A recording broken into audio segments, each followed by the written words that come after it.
Sure. So shortly after 10 o'clock this morning, the Placer County Sheriff's Office received a call of a plane crash in the area of Black Oak Golf Course here in Auburn. As soon as deputies responded, they witnessed and saw a plane that had crashed through several trees into a residential yard near the golf course. What we can confirm for you right now is there were 3 passengers on board a non-commercial aircraft. 2 have been deceased, and 1 was life flighted to a nearby hospital. I will add that the National Transportation and Safety Board and the Federal Aviation Administration investigators are en route right now to the scene.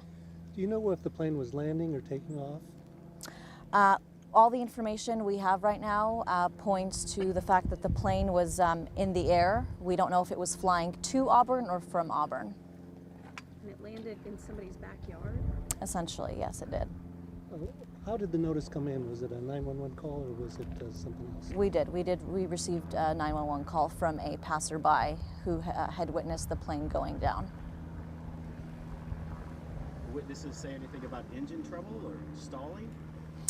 We do not have that information right now. Our detectives are working to figure out exactly what happened and what led up to this crash. Any idea of the ages or the sex of any of the people on board? No, we're not releasing that information right now, pending next of kin notification. Once that has been done, we will go ahead and release that information to you.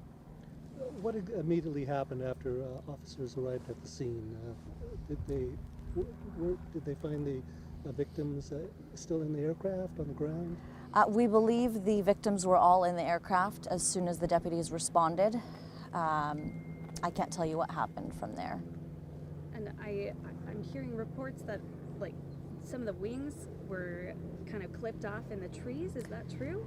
Yeah, well, if you're able to see the aircraft from our standpoint and our view, it is extremely mangled. In fact, there are several pieces of the aircraft that are just strewn around the scene. What type of aircraft? We don't know yet. We just know that it's a non-commercial aircraft. Were any structures damaged? We don't believe so, no. Is your belief it hit the trees rather than the ground? I can't speculate, but all I can say is that there are pieces of the aircraft that are stuck to the tree branches up top, so. And there was no fire when the crash happened? No, no fire. Did the pilot call for help or? We don't have that information right now. We're still looking into that. Have you heard any of your deputies recognize the plane from the Auburn airport? It looks pretty distinctive. No, we have not received word of that yet. Can you kind of describe what we're seeing behind us and what we're seeing in this scene? I see a pretty wide area is taped off right now. Yes, we have the entire area cordoned off while our coroners and investigators look into what happened.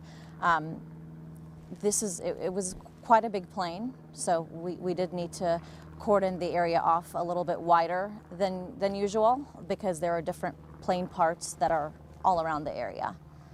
So if that could give you some sort of an idea as to just how terrifying this crash was. Was there any, you've been fairly close, is there any hint of the odor of fuel or was there fuel spilled? I can't confirm that right now. I might actually have to defer that question to my CAL FIRE counterpart, Mary Eldridge. Yeah. I mean, that's something you normally are concerned about, right? Certainly, we want to make sure that the area is secure and that there isn't any fuel on the ground that could in any way contaminate the area. And so when firefighters arrived on scene, initially it's the life threat that is their first concern, and then it's a matter of securing that craft. And there was no report of any odor or any spill. There was no response to any sort of a fuel spill at the scene. What kind of effect has this had on the Auburn airport? Are they still full operation? We haven't had contact with I know the Auburn airport manager has been at this location and there have been representatives. We have not gotten any information from them regarding the activities happening at the Auburn airport this morning. As for the fatalities, were you guys able to treat them or did they die instantly, the people who died? So 2 were taken to the hospital. 1 was life flighted. 1 was pronounced on scene. Did the witness say that the pilot had control or was it just falling die? We don't know, and we're not going to speculate because we first received word of this from a witness who had called 911. Any estimated time of arrival for the NTSB? It should be several hours before they arrive. That's all the information we have right now. Thank you.